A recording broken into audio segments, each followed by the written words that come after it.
Hey, what up, everybody? It's your boy Macadocious from the Macadocious Perspective Show podcast. Coming to you live and direct from West Covina, California.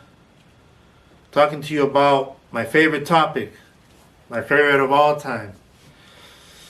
Born and raised in the Bay Area, Monterey Bay, Monterey County to be exact, Salinas, California. That's the city where I was established. Macadocious. But we're talking to you today about the bandwagon 49er fans. You know, those guys out there that are wearing that clown mask, going from Viking fans to Niner fans, flipping their jerseys during the middle of the game, all that.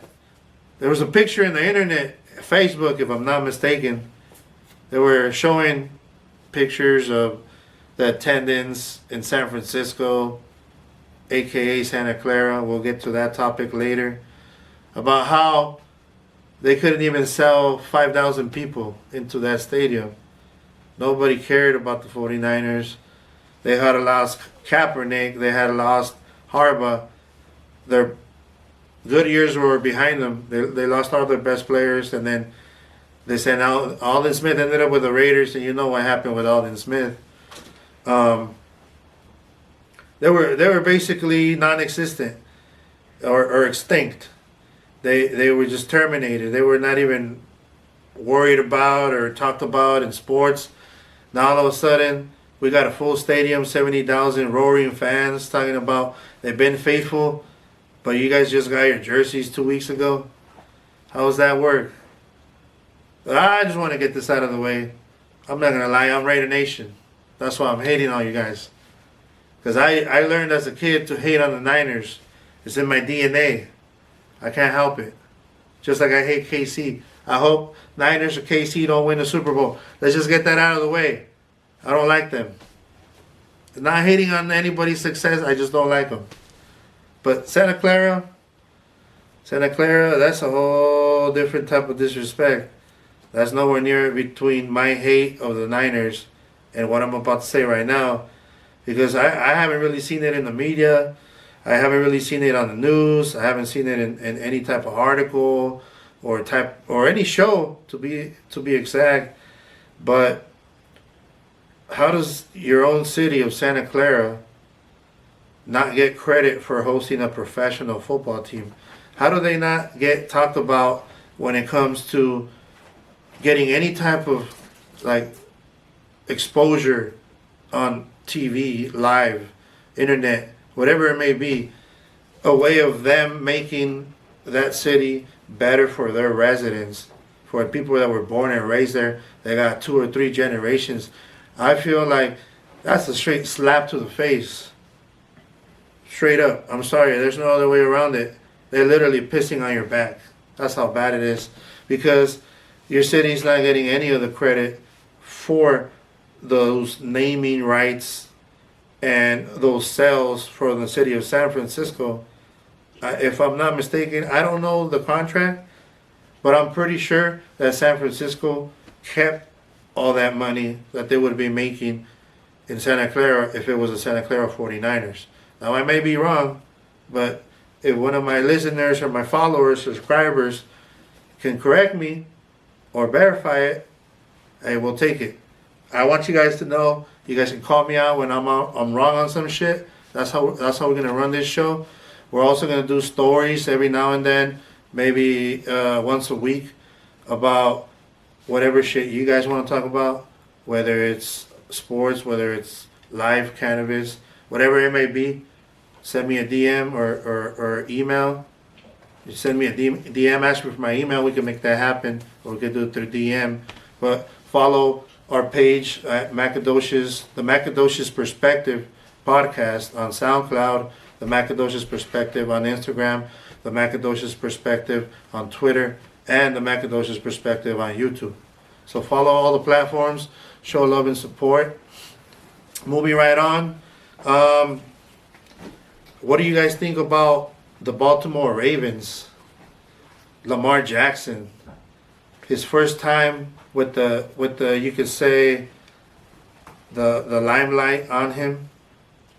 with all the pressure of a playoff game on him, when all eyes are on him, he's expected to be the messiah of quarterbacks. All I heard all year long was how special Lamar Jackson is. And it took me a while to buy into it.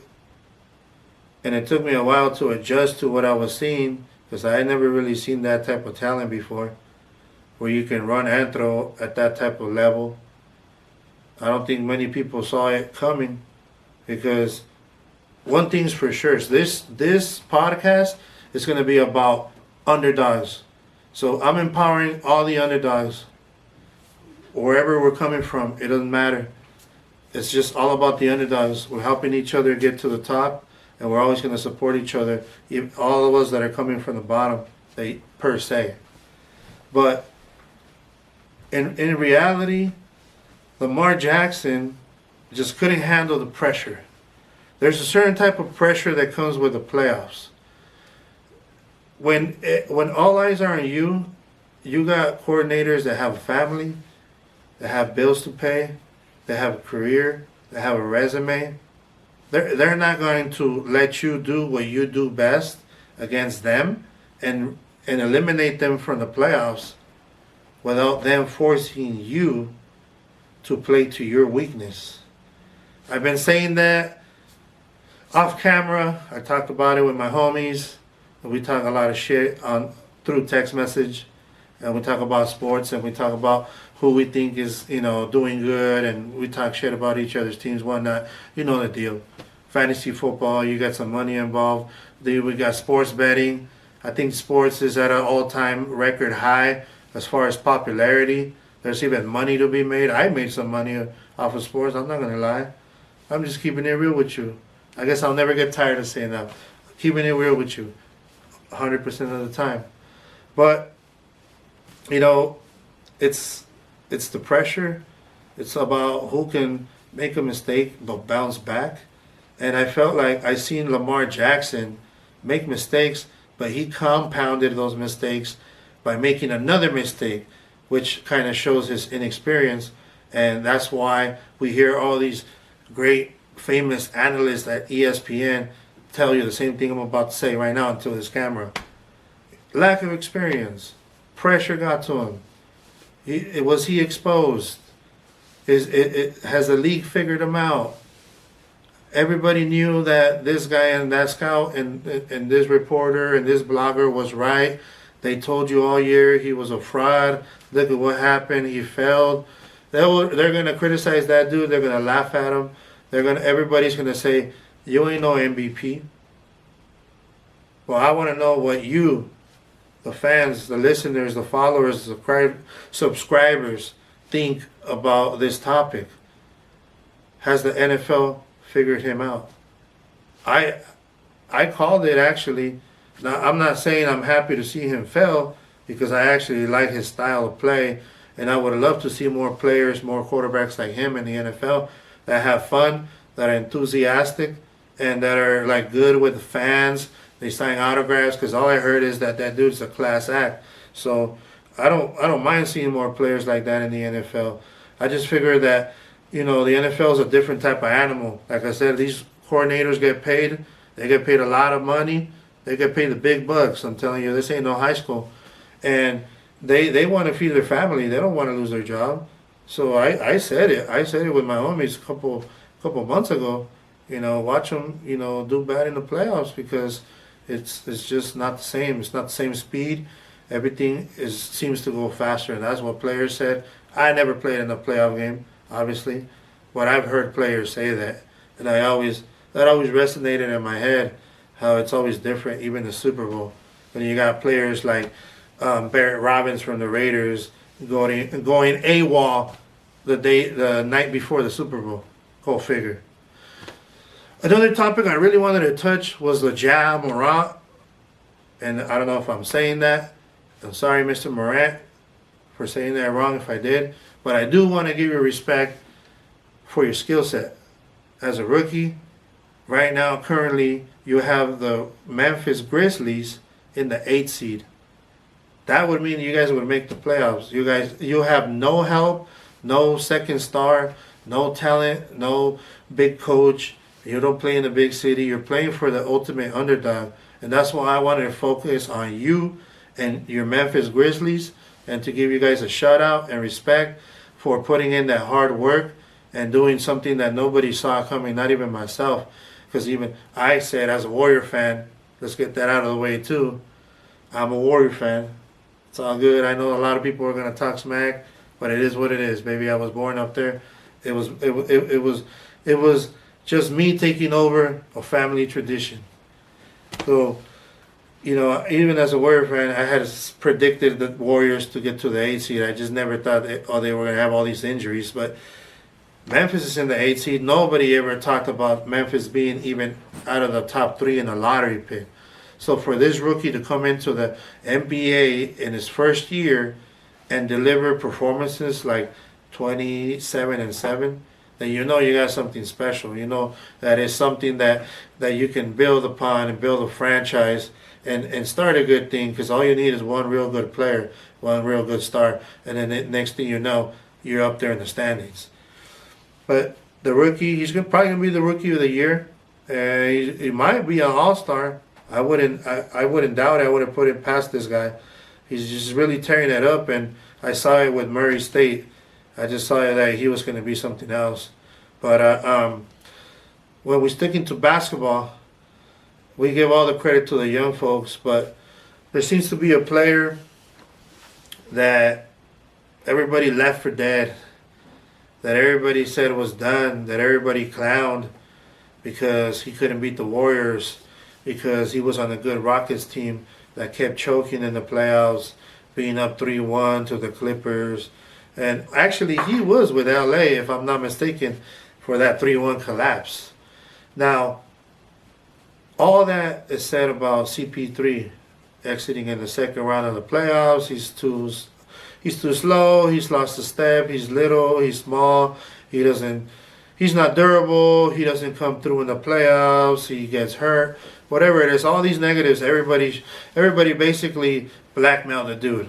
Ruined his career just through the media with all the negativity they have said about him. But that was another team that I was looking at that is a straight underdog that had no expectations, no business doing anything of what they're doing right now, which, if I'm not mistaken, as of last night, they were the 7th seed in the West. Now you got two underdog teams as the 7th and 8th seed in the West, like OKC and Memphis. That's a small market team. All that does is boost up the economy in that city, in that region, because fans are going to come and support the team.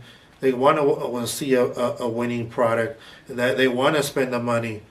And I think at the end of the day, that's how all sports are ran, through success, through leadership, whoever is at the top leading the franchise, making the moves, making the decisions, making the hirings, the firings.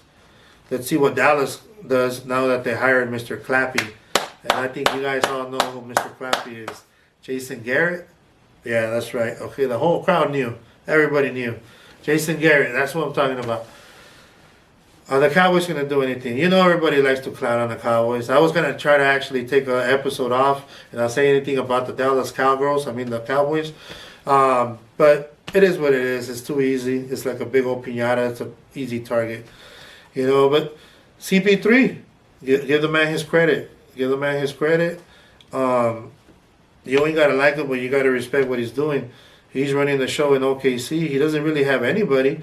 And he's making it happen with a bunch of little, yard dogs and veterans and some young players. Next thing you know, if they get some good picks here and there, you got about another team that's going to be a up-and-coming team that's going to be playing in the West, because there's really not a dominant team. Once LeBron and the Lakers are done with whatever little bit of success they're going to handle, which I don't feel as much, because I feel like LeBron's going to be done.